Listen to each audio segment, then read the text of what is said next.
Bhojpuri industry में भौजी के लेके काफी ज्यादा मतलब कि ट्रोल कइल जाला। भौजी के ढोढ़ी, भौजी के कि एगो रौरा बात बताई, लगाई दी चोलिया के हुक राजा जी। बहुत सारा ऐसन गाना बा कि हम पहिरान हई, हम पसवान हई, हम बबुआन हई, हम कोयरान हई। अश्लीलता के काफी ज्यादा बढ़ावा दिहल जाता है। आ ई बढ़ावा और केहू ना राइटर लोग के हाथ कि तहार मोट हमर छोट बा दुखाता जीजा। ऐसा गाना बा जोना गाना के सुनला के बाद काफी ज्यादा सरकारों का रामबाण अगर केहू के कहल जाला तो उ राइटर ही होखेले और राइटर अपना शब्द से कब का लिख दी है ये चीज के बारे में रउरा सबके बिल्कुल अंदाजा नहीं है। पर उ लोग कैसे लिखेला लो, उनका लोग के माइंड कैसन होखेला जो उनकी एक से बड़ा एक गाना लिख के अब भोजपुरी में कलाकारन के वो जगह पर पहुंचा देला लो जो ना जगह पर शायद कबो उ सोचले भी ना होकस। नमस्कार बिहार, मैं पप्पू यादव आप सबके जीवन बिहार में स्वागत करतनी और बतावत हमरा आज बहुत खुशी होता कि हमरा संगे एगो उहे राइटर मौजूद बने जौन राइटर आज भोजपुरी के बहुत सारा कलाकारन के अपन गीत लिख के दे के और आगे भी बढ़ा देले बड़न। तो सबसे पहले जीवन बिहार में रउरा के बहुत बहुत स्वागत बा। कैसन बानी? सब बढ़िया बा। सबसे पहले जीवन बिहार के देखे वाला सब श्रोता के हाथ जोड़ के प्रणाम बा। अच्छा भैया एगो बात बताई, सबसे बड़ा चीज आज लोग हाल से ज्यादा माल पूछत बाटे कि का करतनी और कमात कितना बानी जी। तरा और कमाई का बा? कमाई के में कोनो स्रोत नहीं है, कब कहाँ तक जा सकता। देखिए एगो चीज हम रोरा से प्रयास करब जाने के और दर्शकन के बताई काहे से कि ऐसन ऐसन गाना रोरा सुनले हो कब कि लगाई दी लहंगा में मीटर राजा जी, तो चोलिए के हुक राजा जी, उठलाली से रोटी बोर के, ऐसन तमाम गाना बटुए जो ना गाना के सुनला के बाद मतलब कि माइंड एगो अलग मोड़ पे चल जाला और सोचे पे मजबूर हो जाला कि भाई ई कैसे, मतलब कि कहाँ से ऐसन थॉट आवेला। तो रोरा सबके भीरी ऐसन ऐसन थॉट कहाँ से आवेला? ऐसा देखी श्रोता जौना हिसाब से खोजेला वो हिसाब से आदमी देला। तो मतलब कि ई कैसे, ई कहाँ से आ जाला ऐसन ऐसन शब्द आ जाला कुछ देख के, कुछ सुन के। तो मतलब कोई कॉपी करत नहीं तो उ कॉपी रौरा राइटर बनिएगो तो रौरा बहुत अच्छा से अंदाजा होई एकरा बारे में कि हमनी के अगर कोनो गाना लिखत जा तो वो गाना के लिखे खातिर हमनी के बहुत सारा शब्द के जरूरत पड़ेला। तो उ शब्द कोई ले आवेला और वो शब्द के रौरा सब उठाई ले जा, लेकिन उहो कहाँ से ले आवेलन जौन की ऐसा ऐसा शब्द रौरा सबके मन में आ जाला। एकरा पर रौरा का कहम? ई कुल अब शब्द के रहल बा तो सब तो सरस्वती के देन बा जी कि कहाँ से कैसे शब्द आवेला, दिमाग में आदमी चलत रहेला, घूमत रहेला, जौन आई तौन लिख देलस। वही माई के देन से आज लिखा था जौन भी बा। कुछ ऐसनो लिखा जाला जौन के सबके दिल के छू जाला। अच्छा अभी तक ई बताई कि भोजपुरी इंडस्ट्री में कोई गो कलाकार लोग के रउआ गाना दे दिले बानी? कलाकार तो ऐसे कलाकार के गिनती नहीं है, बहुत कलाकार के दिलस आदमी गीत। फिर भी रउरा अभी टच में के बाटे? जैसे में अभी फिलहाल में रॉक स्टार तूफान राज जी, तूफान राज जी का रउरे गाना लिखिला लगातार चलती अभी लगातार। उससे पहले ओकरा से पहले ढेर रहले आलम राज के भी गाना लिखले बानी। मतलब भोजपुरी के बड़ा कलाकार में तूफान राज, आलम राज और केहू बा? अभी तो ऐसा नहीं है, ऐसे नया नया कलाकार बहुत सारा बाड़े। मतलब नया नया कलाकारन पर अभी फोकस बाटे। अच्छा ई बताई कि रउरा गारंटी लिख के कौनो भी अगर नया कलाकार जौन की भोजपुरी इंडस्ट्री में गाना गावल चाहत है ओकरा के गारंटी लिख के कितना दिन में वायरल कर देम ओकरा अपना शब्द से? अपना शब्द से देखी कुछ वो लिख देला से वायरल ना हो जाई जी। कतनो बढ़िया अगर लिख देतनी तो वायरल ना होई। जब तक ले सिंगर ओकरा पे मेहनत ना करी हैं, उस शब्द का सोच के लिखल बा वो हिसाब से गई है ना, शब्द जौना तरीका से लिखल बा ओकरा में ढले के पड़ी वो हिसाब से गावे खातिर। अच्छा ओकरा में गाना पे एक गो काम पे ध्यान देवे के पड़ेला, म्यूजिक से लेके म्यूजिक डायरेक्टर तक, ओकरा में सिंगर हो गए, कंपोजर हो गए, ओकरा में सबके सहयोग मिला के गाना तैयार होला। अच्छा तो ई गाना तैयार करी ले जा जौन रउरा सब, मतलब हमार बटुए कि अगर कोनो सिंगर बाटे जोना के बहुत अच्छा आवाज बाटे, सुर ताल खूब अच्छा मैच करता और रउरा ओकरा के गाना लिख के देतानी, तो रउरा ओ गाना से वो सिंगर के कितना दिन में बजावे के प्रयास रहेला? अगर सिंगर अच्छा गावत ताणे, अच्छा प्रयास बा उनकर, अगर ढंग से मेहनत जारी भी है, मेहनत तगड़ा भी है, तो बाजे में उनका मान ली कि 2 से 3 महीना 4 महीना के अंदर में बाज है। अगर लगातार मार्केट में रही है तो लगातार मार्केट में 2 से 3 महीना बजावे के गारंटी रहेला। अश्लीलता के काफी ज्यादा बढ़ावा दिहल जाता है आ ई बढ़ावा और केहू ना राइटर लोग के हाथ में बाटे। जी। एकरा पर और का प्रतिक्रिया रही? एकरा पे अश्लीलता जौन फैलत या अश्लीलता के हमनी के सबसे पहले रोकल बहुत जरूरी बा। जी। जैसे कि सबके बेटी बहन वैसन हमनी के ना ऐसन चीज़ न परोसल जाओ कि जौना से बेटी बहन पे गलत प्रभाव पड़े, ना पड़े के चाहिए, ऐसा ना होके के चाहिए। अगर केहू भी राइटर बा तो ओकरा सोच समझ के लिखे के चाहिए कि जौन चीज़ लिखत तनी उ घरवा हमरो बहनी बेटी बहन सुनत हुई। अच्छा, भोजपुरी इंडस्ट्री में भौजी के लेके काफी ज्यादा मतलब कि ट्रोल कइल जाला। भौजी के ढोढ़ी, भौजी के चोली, भौजी के साया और ऐसन ऐसन शब्द बाटे जोना से भौजी जौन की अपना देवर के बेटा समान मानेले ओकरा शर्मिंदगी महसूस होखेला। ए पर का राय रही राउर? एकरा पे देखी भौजाई के एगो दर्जा देवल बा मतारी के। तो भौजाई रहल हंसी मजाक, तो हंसी मजाक होत रहेला, भर भौजाई बाई तो हंसी मजाक चलेला। लेकिन ऐसनो हद ना पार करे के चाही कि जौन की अपन सभ्यता के भूल जाए आदमी। तो एकरा पर रौरा का कहल चाहतनी? रौरू भी राइटर बनी, रौरू भी गाना लिखिला और रौरू भी ऐसन ऐसन गाना कई गो तूफान राज के दिले बनी जौन तूफान राज काफी ज्यादा वायरल कइले बने ओ गाना के। तो ए पर और का प्रतिक्रिया बटुए? रौरा का कहल चाहतनी एकरा पर? एकरा के सुधार कब रौरा सब करब? सुधार तो होते भी है, सुधार गाना सुनी कौनो उतना हमारा लिखल गीत में उल्टा शब्द हल्दू ना मिले।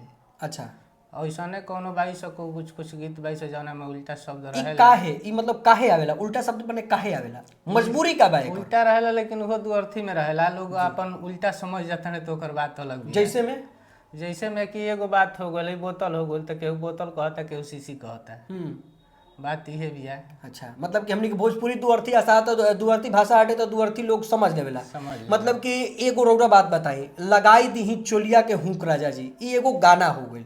ई गाना हो गई तो एकरा में दू अर्थी भाषा बटुए। हम एकरा के कैसे समझतन? रौरा एकरा के हमरा के कैसे समझावतनी? हम एकरा के एगो गलत नजरिया से देखतन, रौरा एकरा के कैसे नजर से देख, कौना नजर से देखतनी?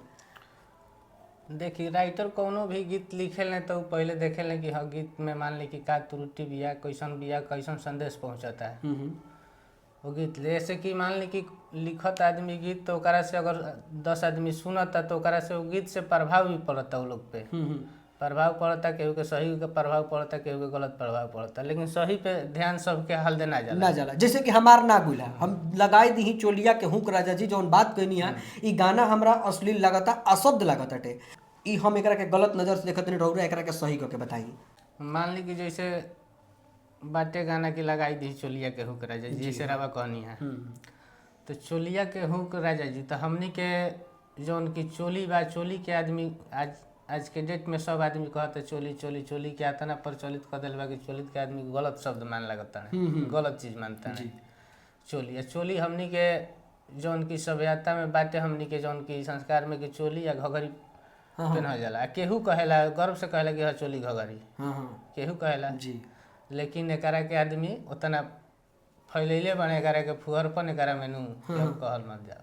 तो देखिए, भोजपुरी इंडस्ट्री में अगर आप राइटर के पास बैठते हैं तो राइटर के पास वो जवाब होगा जो आपका मुंह बंद कर सकते हैं। और अभी हमने इनसे कहा कि ये आप बताइए कि लगाई दी चोलिया के हुक राजा जी, इस गाने को आप दुअर्थी भाषा में कह रहे हैं, हम इसको गलत माइंड से देख रहे हैं, आप इसको सही करके बताइए। तो इन्होंने मुझे सही करके बता दिया। हमने के समाज में चोली के ऐसा प्रचलित कर दिया बाटे जोना के वजह से लोग के माइंड में गलत सेट हो चुका है कि चोली चोली चोली, लेकिन ई घाघरा चोली पहनल भी जाला तो ओ चोली के ई लोग बात कैले बने। खैर, एगो और भी हम रौरा से बात जाने के कोशिश करम जौन की जातिवादित पे बाटे। जैसे कि रौरा कहनी है कि तूफान राज के हम गाना लिख के देला, बहुत सारा ऐसा गाना बा कि हम अहिरान हई, हम पसवान हई, हम बबुआन हई, हम कोयरान हई। हर एगो जाति पर गाना आवता जौना के वजह से हर एगो जाति अपना अंदर एगो घमंड, एगो गुरूर, अपने आप रंगदारी भरतिया जौन गलत दिशा बटुए। एकरा पर का राउर राय रही? एकरा पे यह राय रही कि जो रंगदारी चलती है, रंगदारी के बंद कईल बहुत जरूरी बा सबसे पहले। जैसे कि जितना रंगदारी भी है आजकल के जौन जनरेशन हमनी के होता, बाल बच्चा जौन बाणे, ये कुल चारू ओर रही कुल गाना ताकि काटा पे हई हो जाई तो हऊ हो जाई, फलान चिलान कइले बालो।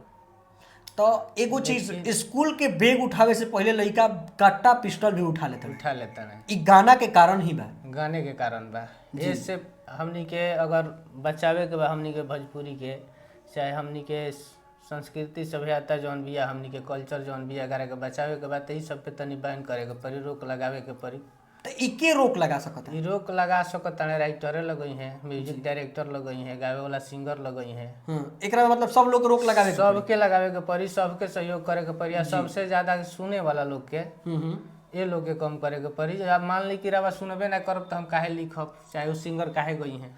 ई एगो रौरा सबके बहुत बड़ा काट बटुए, जबकि जब भी ये सब सवाल होकेला तो राइटर होकस चाहे सिंगर होकस कोई भी होके एगो काट जरूर देवेला कि रौरा हमार गाना के ना सुनम तो हम ना गाइम। एकरा पे कुछ मान ली कि जानता तो मान लीजिए सुने वाला बा पब्लिक को अपन कुछ सहयोग उनको चाही। आ ज्यादा से ज्यादा सहयोग जो सिंगर बने, गावे वाला, लिखे वाला बने जी, एहू सबके कुछ सोचे के चाही, समझे के चाही कि हाँ हम इस टाइप के ना करी जवना से गलत संदेश पहुंचो। हाँ, एगो गाना आइल बाटे जौन कि टुनटुन लाल यादव के गाना हटुए, कहीं ना कहीं रौरे जैसन राइटर लिखले हुए कि राइफल से खूंटा ठोकाला। जी, माने राइफल इतना आसान शब्द हो चुकल बाटे जोना से खूंटा लोग ठोकता। राइफल लेवे खातिर कतना पापड़ बेले के पड़ला तब वो राइफल मिलेला, और वो केहू के ना मिल जाला, तो वही से वो खूंटा ठोके के काम करता है। अब बहुत सारा रील्स भी बनता है राइफल से खूंटा ठोक के।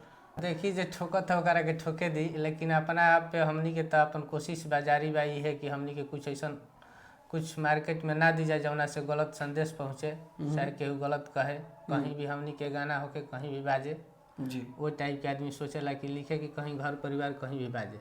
टेम्पू में अगर जाता नहीं, कोनो भी ऑटो रिक्शा कहीं पे भी जाता नहीं जहाँ पे बाजा के सुविधा बा, ओमे हम अपना बेटी बहन अपना बीबी के संगे अगर बैठा तनी ओह में ऐसा ऐसा अशब्द गाना बाजा ताटे कि ताहार मोट हमार छोट बा दुखाता जीजा, और बहुत सारा ऐसा गाना बा जो गाना के सुनला के बाद काफी ज्यादा शर्म आवेला।